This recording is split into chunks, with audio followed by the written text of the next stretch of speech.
Panda. I got broads in Atlanta, just to throw me in the family. Credit cards and the scammers, hitting the licks in the band. Legacies. Welcome you back to Black Site, and I want to talk to you about the reparations movement, the ADOS movement, and Bernie Sanders. We saw our brother J.B. Fowler approach Bernie Sanders to try and ask him about reparations.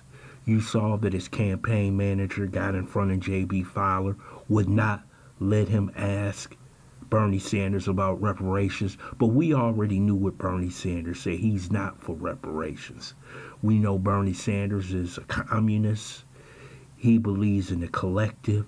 He believes that you should be happy if you have your debt or tuition debt revoked, or that you just should be for Medicare for all. But we're talking about reparations. And the way Bernie Sanders acts when asked about it, the disrespect that he shows the ADOS community is basically one of the worst I have ever seen. You would think that this guy was a conservative Republican from Breitbart, and you was asking him about reparations. His campaign staff doesn't want you to ask him those questions, and he should have to ask those questions if he wants the black vote or the ADOS vote.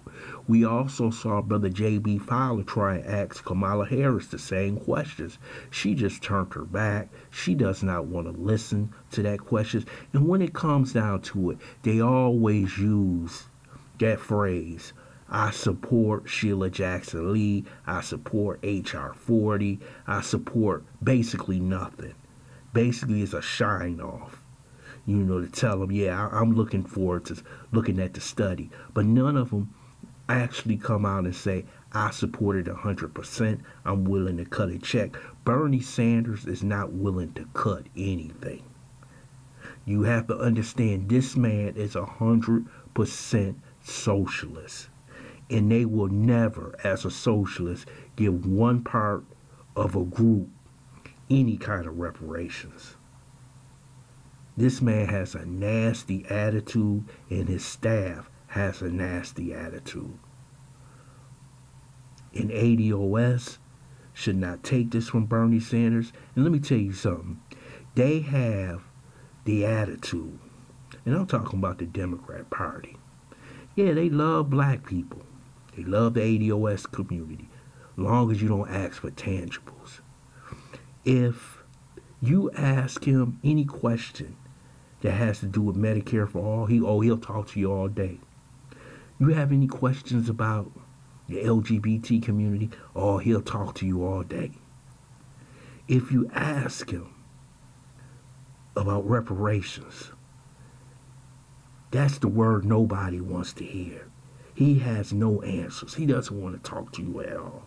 But that tells you how the Democrat Party really feels about you. You can ask him about illegal immigration. He'll talk to you all day. He'll talk to you about people who are not even citizens of this country.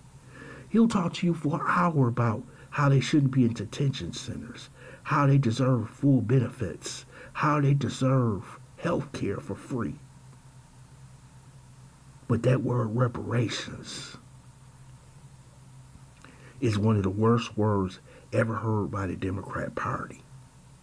Because it's the first time in over 50 years we're asking for tangibles, something on the table, something that we can put our arms around, something that we can actually vote for. And the Democrat Party and their allies don't want to hear that question. The two top contenders right now, Bernie Sanders, Elizabeth Warren, it seems like they're passing Joe Biden. They're going to have to step forward in saying Sheila Jackson Lee's name, saying H.R. 40 study. See, we're the only community when they always talk about studies. They talk about, we'll see about it. But other communities, they give definite responses. They give tangibles. If something has to be done, Bernie Sanders, Elizabeth Warren, Kamala Harris, they'll run to the Senate floor. For example, the Jesse Smollett incident. As soon as they could, they ran to the floor and tried to pass LGBTQ legislation right away. All of them. Didn't bat an eye. Didn't ask for a study. They did it right away. But with us, the only thing we're supposed to do is wake up that November morning and go out and vote. And don't say nothing. You don't deserve anything.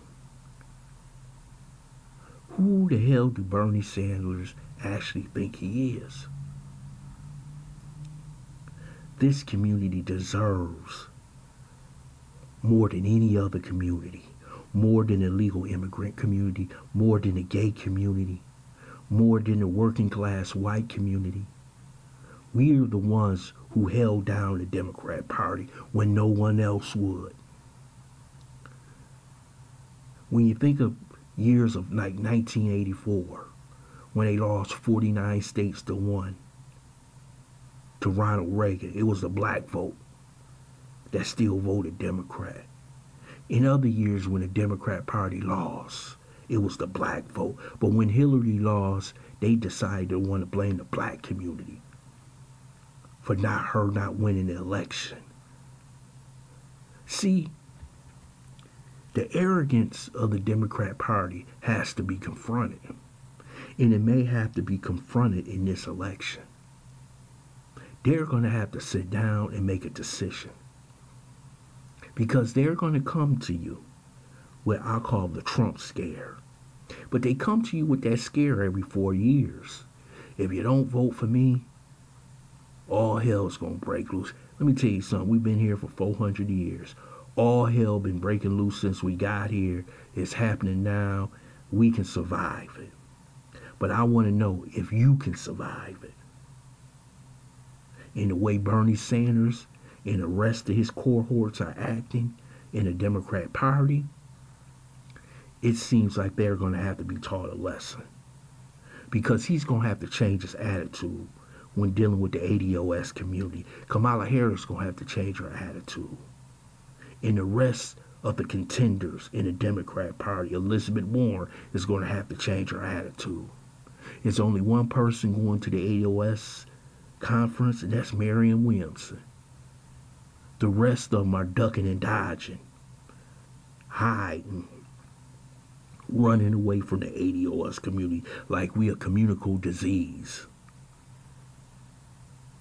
But they don't want to answer those words about tangibles. They're not used to listening to leadership asking for something for their vote.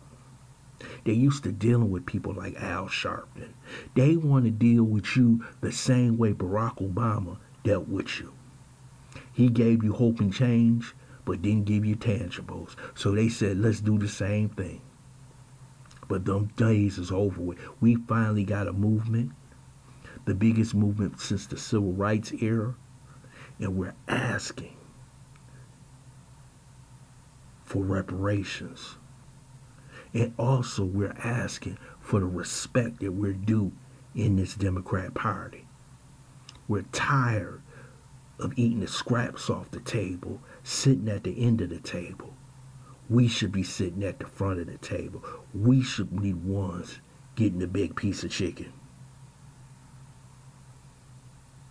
Instead of groups that just came across the border, or groups who just got their rights a few months ago. This has to stop. We have to earn respect. We will get respect. And if that is sitting out this election in 2020, we will do it. And you will have to deal with 4 more years of Trump if you don't come to the table and agree on reparations with the ADOS community. I want to thank you for listening to Black Site. I hope you subscribe to this channel, smash that like button, and also share this video.